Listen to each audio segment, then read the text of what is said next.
The UK might not seem so great anymore. However, it isn't known as Great Britain for nothing. There was some greatness attached to its existence for a long time. But all that might be over, as the UK can best be described as falling apart. This wasn't the plan, but sadly, it is the reality. The UK used to be a colossal economy, one that the whole of Europe looked up to. But it has faced a steady decline, and Europe might just be used to it getting less and less influential in the scheme of things. But what is happening to the UK, and why does it seem like its neighbors are used to its collapse? We will find out in a moment, but now is the perfect time to hit the like and share buttons. Also, kindly subscribe to this channel if you're new here. The UK appears to be falling apart. It is having issues with its economy, housing, inflation, and politics. So far, it doesn't seem to have any answers to the numerous challenges it faces, and it is beginning to look like the beginning of the end for this once great empire. But will the UK find a way out of this overwhelming challenge, or will it lose its influence further? We'll find out in a moment. How did this decline start? The British Empire spread across the world, and the fact that English is the world's official language makes it quite obvious how powerful this empire was. But sadly, an empire that ruled the world for about 4 centuries is getting reduced to nothing in just about 10 years. Not many people saw this coming. However, due to bad decision after bad decision, the UK appears to be losing respect in the eyes of the world. In the UK, the Conservatives have been in power for the last 13 years, and as much as the current crisis in the UK is not the fault of the Conservatives alone, the UK appears to be falling apart under their watch. In just 13 years, the UK has had 5 prime ministers, and if you're not up to date with political events, you just might be unsure who the Prime Minister of the UK is. Now, having up to 5 prime ministers in a short time might not look bad, but it is an indication of the fact that there have been a lot of bad decisions in the UK. And whatever the problem might be right now is a product of these years of bad decisions. The UK probably wasn't in the best of places before 2010.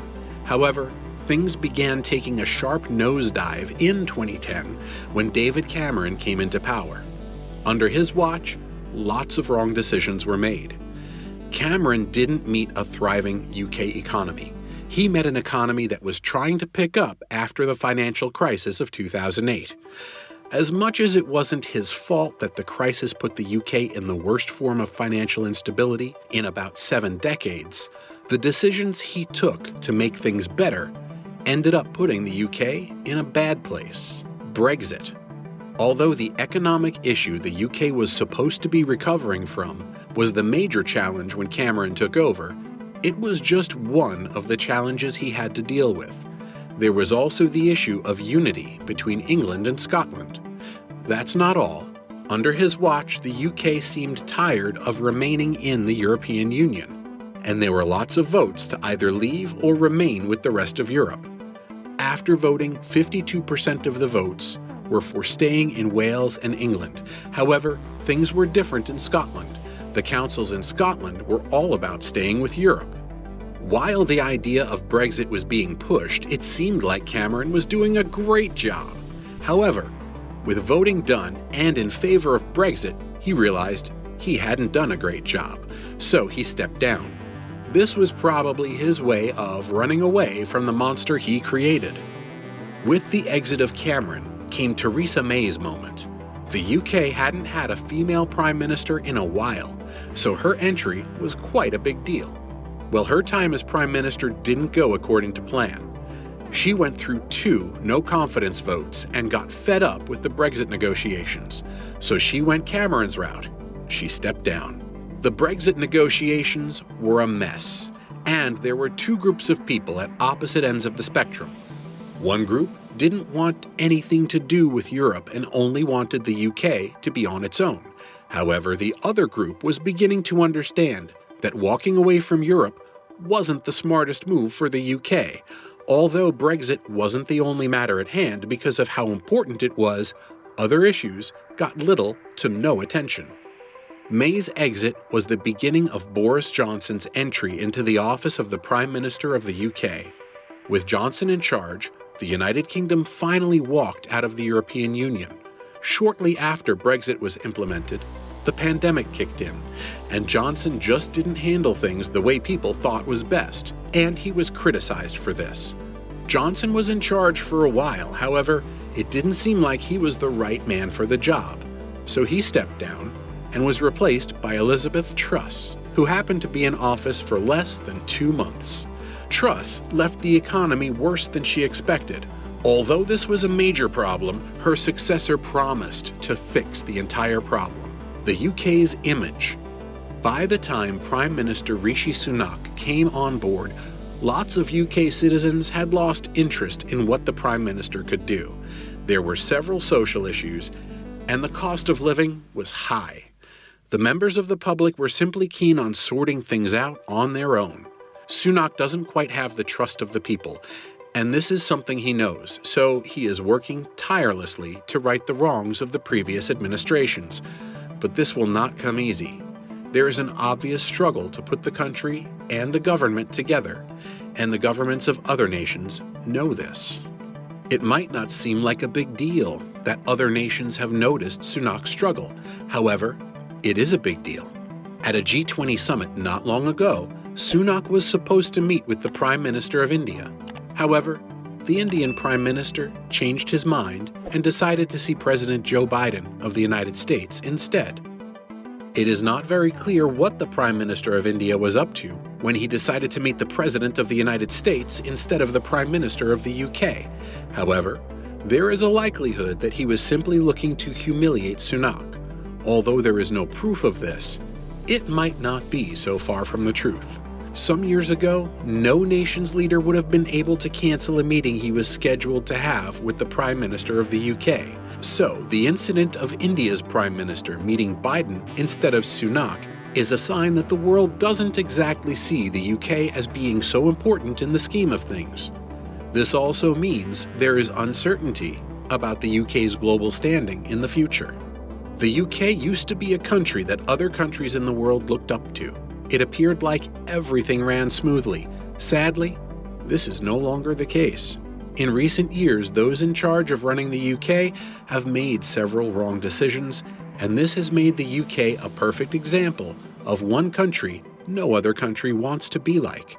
This may be a little funny, but it is the reality of things. The UK never saw itself getting this bad. However, those who decided to get out of the European Union have no idea what the UK is about. You see, if they had known, they wouldn't have thought about exiting the European Union. The UK rose to prominence because of partnerships and trade with other countries in Europe and the rest of the world. Well, because of how much the UK thinks it can survive without partnerships with other countries in Europe, it appears that other countries in Europe are not quite interested in doing business with it. This is perhaps because they are now used to existing without financial ties to the UK. Can the UK get back to the European Union? At this point, it seems like the best thing for the UK is to reverse Brexit and get back into the European Union. Well, this might look simple, however, it is not as simple as it seems. The UK took a referendum before it was able to leave the EU. And even after this referendum, getting out of the European Union took a while. The implication of this is that if the UK must get back into the EU, it will first need a referendum. Now, not everyone in the UK believes that Brexit is the reason for the economic woes it faces. This implies that it might not get the result it hopes for from a referendum. Well, if it luckily gets a favorable result from this referendum, the process of joining the EU again will start. Now, since the UK used to be a part of the EU, it is easy to assume that this process will be short. But this is very unlikely. You see, after a referendum was held and the UK decided it was leaving the European Union, the process of actually pulling out was not a short one. So in the same vein, getting back in will not be done overnight. Once the UK is ready to rejoin the European Union, there are two phases it must go through. First, it might have to ensure that it is aligned with the laws binding members of the European Union. This might not be very straightforward, however, it is the easier of the two phases the UK must go through. Once it is sure it can abide by the rules binding members of the European Union and submits an application, it will then go through a difficult second phase. This second phase is considered difficult because it is up to the other member countries to decide if they want the UK to be back in the European Union. Right now, it doesn't look like the leadership of the European Union will be opposed to the UK rejoining the EU. However, there will be the challenge of trying to find out if the UK is ready to stay with the EU permanently. It is common knowledge that this is important, but it is a lot more important than several people might have assumed. You see, in the past, when the UK was in the European Union, its major reason for being part of this body was for economic benefits. This time, the UK has to want to be a part of the European Union, not just for economic reasons, but also for political reasons. This is because it is likely to be a permanent partner if it is in for more than economic reasons. Brexit was tough on the EU, and this body is not ready to go through this process again. No guarantee rejoining the European Union will fix the UK's economy. However, it is an option that is worth trying. Even if things do not get back to what they used to be, the UK is perhaps now aware that it needs the EU more than the EU needs it. In the past, it seemed like the European Union needed the UK more, and a collapse of the UK's economy would affect the EU. But that is not the case. This is where we draw the curtains. See you in the next video.